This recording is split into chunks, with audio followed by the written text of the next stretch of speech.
Sahana vavatu, sahano punaktu, sahaviryam karavavahe, tejasvinavadidamastu, ma vitvishavahe. Om Shanti, Shanti, Shanti. Hari Om. Namaste and welcome to the show. I'm your host, Alexandra Savithri, Director of the Vedic Healing Center and the American Reiki Academy. I'm a Reiki master, Vedic healing master, feng shui teacher, and spiritual life coach. I've taught spiritual self-development for more than 30 years, led pilgrimages to India, and studied with Indian spiritual gurus. In this show, we cover topics related to metaphysics, Reiki, Vedic healing, feng shui, and spiritual growth. The aim of these shows is to help you create a successful spiritual practice that enhances your life, bringing you happiness, well-being, peace, and productivity, so that you may become the best version of you. Welcome to today's episode, which is entitled How Chanting Mantras Helps the Spiritual Seeker. As many of you know, I've been immersed in the study of Sanskrit mantras for many, many years, in the study and practice of these mantras. Along with being a healer through Reiki primarily, which has been extraordinary for me, the chanting of Sanskrit mantras has created a tremendous positive effect in my life. And my happiness, my success, my peace, my well-being, I attribute to the chanting of these mantras. They are really just magical, extraordinary, magical, powerful. I have said before, these mantras are my friends, and they are so accessible for anyone. So let me get into the topic for today, how the mantras can help all of us. And I'm going to give you 5 tips in a minute. The first thing I'd like to say, though, is let's review, and we've talked about this before in previous podcasts, and I always preface the classes that we teach through the Vedic Healing Center with this definition of a mantra. So in the West, we say mantra. The R is actually rolled. It should be mantra or mantram in South India. So all of those are correct.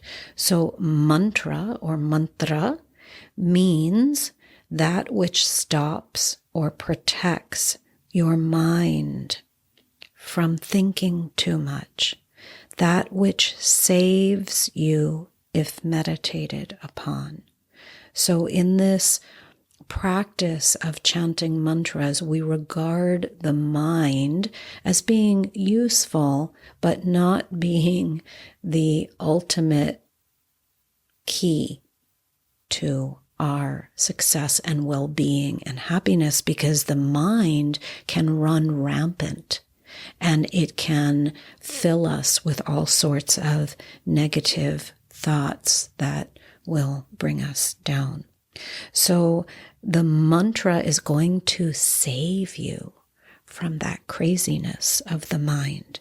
And the mantra is not just sounds that were haphazard, that somebody strung together and said, let's see how this works. These are very deliberate sound vibrations. I also want to say that in regular parlance these days, we'll sometimes hear somebody say, oh, that's her mantra, referring to a statement that is repeated over and over. Now, a mantra you are going to repeat over and over, but anything that's repeated over and over is not a mantra. So that's just a subtle distinction that I'd like to make. So the real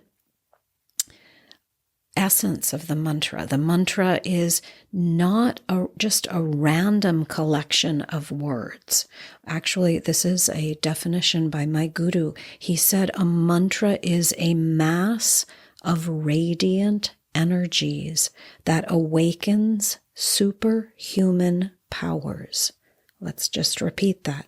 A mantra is not a random collection of words. It is instead a mass of radiant energies that awakens superhuman powers. And we awaken those powers by the chanting of the mantra. So the act of chanting is called japa. So if you see somebody chanting, you would say, oh, she's performing japa. And there are different ways to chant as well, not just out loud. And we talk about that in further study and in classes. But the chanting of the mantra, whether it's done out loud or in the different levels, it is called japa, the act of chanting. And we typically chant with beads, the prayer beads. It's like a rosary in Catholicism. So the mala is 108 beads typically, and we'll chant on those beads because they help us keep count. And the chanting, the act of chanting builds up the energy in your energy field. So today, let's talk about 5 tips for establishing a mantra practice.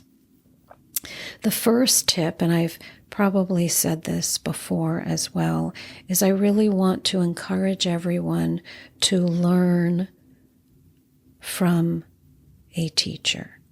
So these days we have YouTube, and YouTube is wonderful. It is a teacher, but it is not a substitute for sitting with a teacher.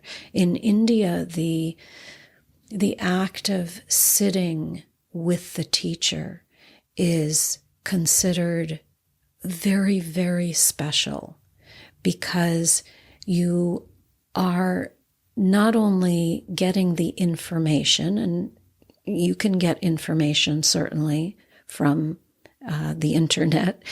Information is important because we want to learn intellectually about these mantras also.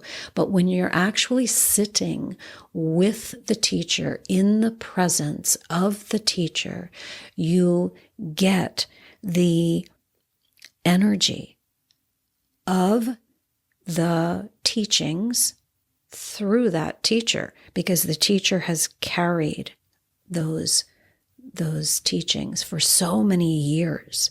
And in the next podcast that I'm going to release this week, there's going to be a discussion about the role of the guru, the teacher. A guru is actually beyond a teacher, but it's a very special week this week for Guru Purnima. And it is the full moon in July, and it is a time in which you connect with your teachers, gurus, back to the source of the teachings. So again, the first tip is about sitting with the teacher, not only also because of the experience and the energy, but also you feel the love. You feel the extraordinary love that the teacher has for that body of information. And especially with these mantras, because they are so special and so sacred. I remember once I was sitting with Guruji in India, in his home, and there was a student who had taken a train from another city to be with Guruji and study with him. So we were all sitting there, and as usual, I was the only non-Indian, and I was feeling so happy to be there, but also I was feeling a little pressure because I was leaving in a few days and I wanted to complete a project that I was doing, which had to do with the recording of mantras. And in the Guru Purnima podcast, I'll actually tell this story in more detail. It's a little bit funny. But I'm going to just tell a short part of it right now. And the student sitting next to me, who had traveled for quite a while on the train, I forget how many hours. And in India, it's not a big deal, but as Americans, we can be very impatient, and, like 25 hours on the train or something to see Guruji. And it was really a long time. I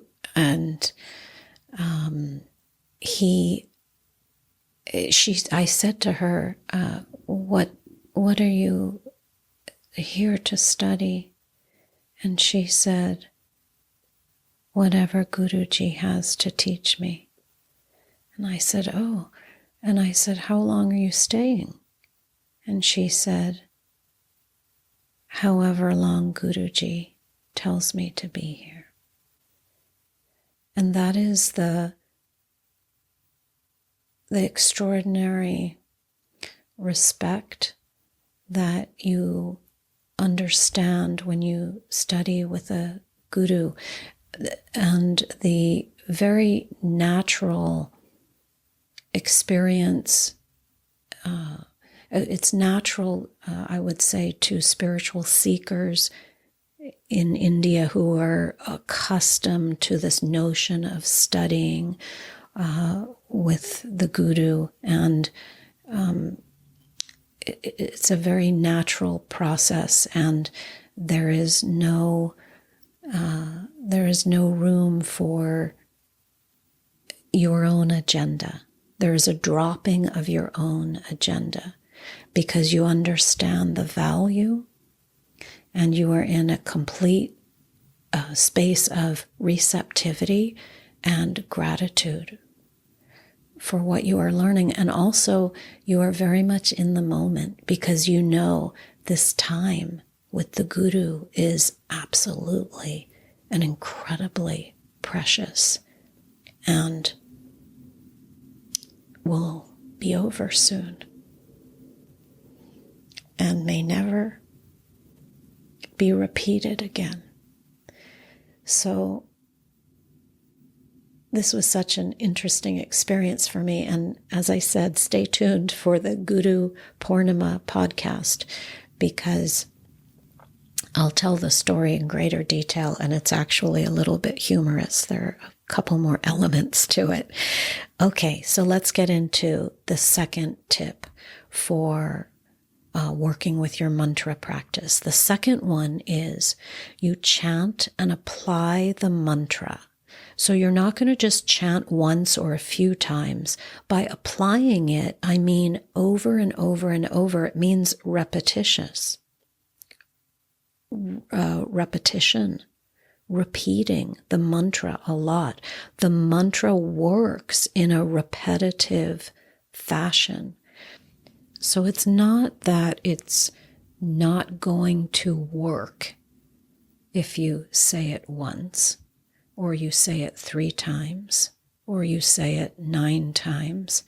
It's always going to work in your energy field, but it will work at a greater depth in your life if you commit to it and then you chant it over and over and over again.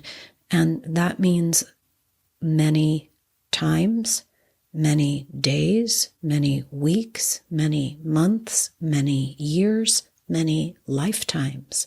So it is only all up to you. It is only all up to me.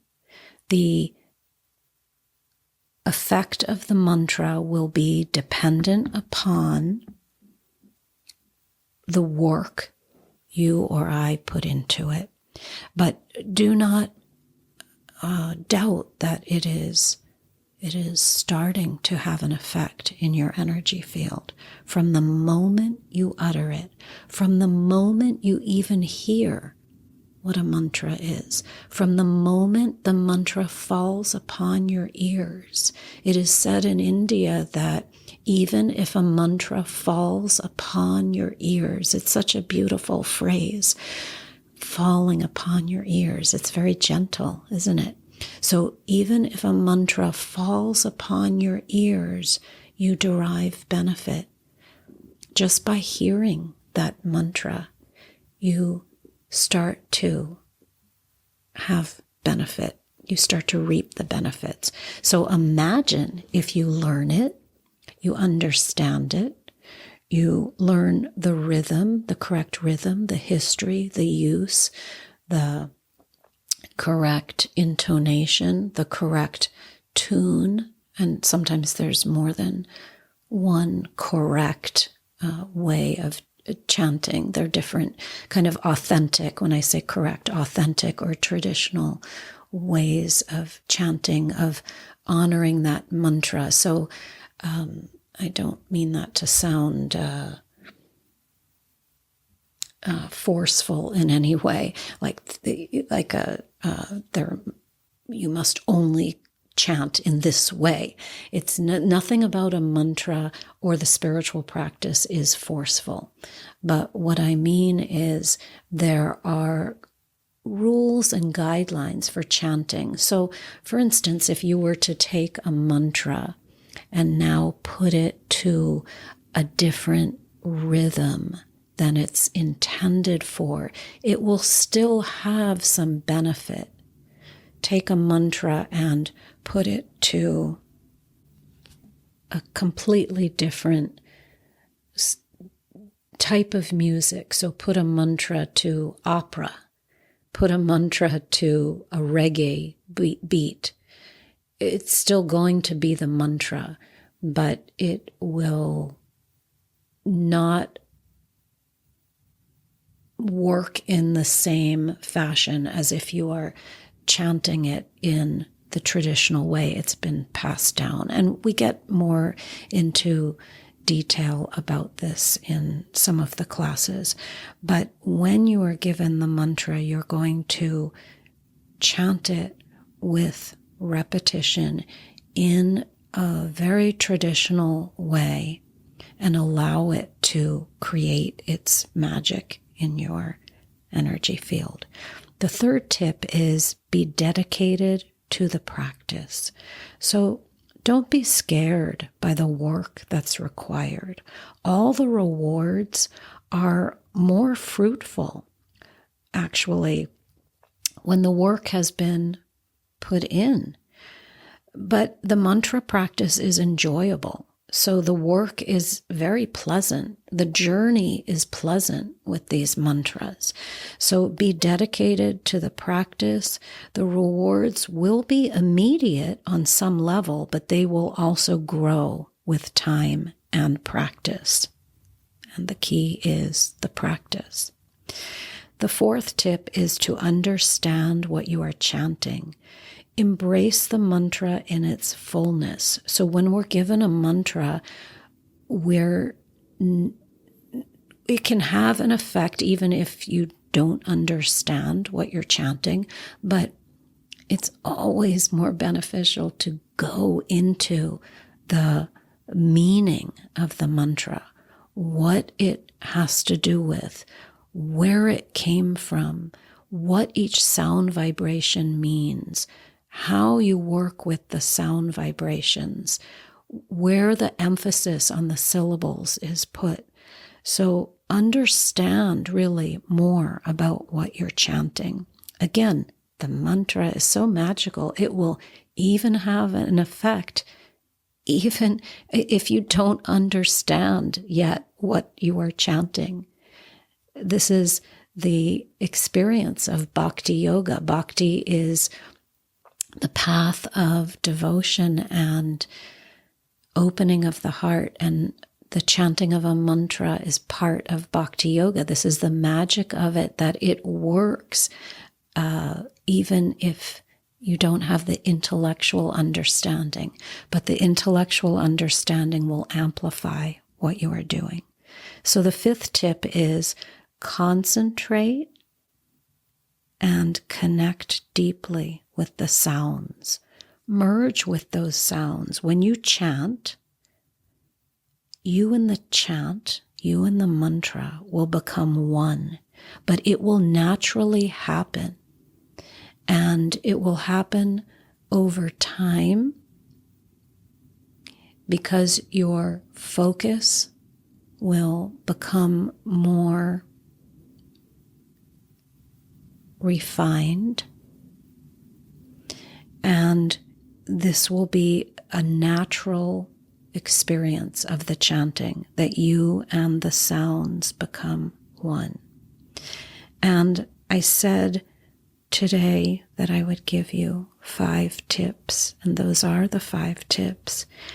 And I'm going to give also a little bonus tip, because I usually decide I'm going to do 5 tips or 7 tips or 9 tips, and then I think of something else. So in these podcasts, sometimes I'll add an additional idea or tip if I'm creating the podcasts in that kind of framework. And today, your bonus tip number 6, and for no apparent reason, I did 6 of these today. Never doubt that a mantra is leading you.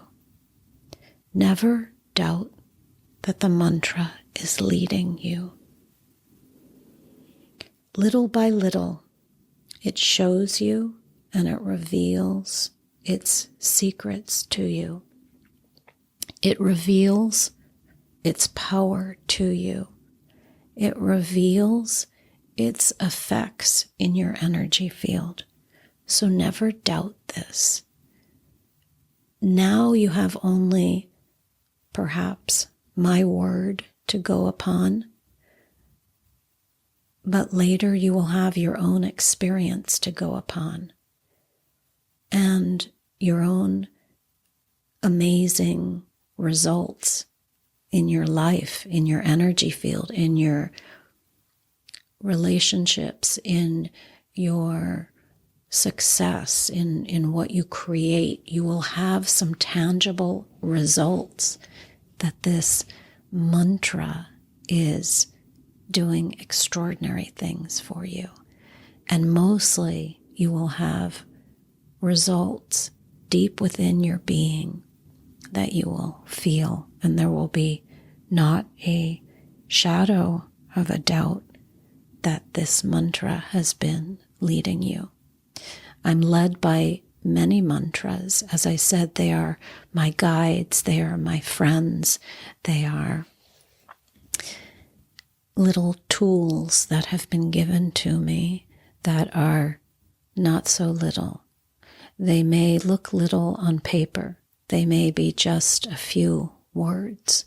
They may be just very short words, but they are extraordinary. They are powerhouses of material that has been conveyed to me through the beautiful teachers that I have been fortunate to work with. So in conclusion today, I want to say that mantras are magical. They will slow down your being. They will connect you to higher realms of consciousness, to deeper levels of awareness, to abilities you did not know you could access. They are secrets to our happiness, our peace, our success, our well-being. But they require dedication to get there. Along the way, with every step, I would say there will be small and large victories. And your internal being will know that the mantras are the guiding force for these victories in your life. So I want to say to enjoy your practice. If you would like any help with these mantras, feel free to reach out to me. The website again is reikiacademy.org, REIKI academy.org. And within that website, you will find the teachings of the mantras under the Vedic Healing Center. Om Asatoma Sadgamaya Tamasoma Jyotirgamaya Mrityurma Amritam Gamaya. Om Shanti Shanti Shanti. Hari Om. Om Sai Ram, Jai Guruji, Om Amriteshwariye Namaha. Hare Krishna, Om Namah Shivaya.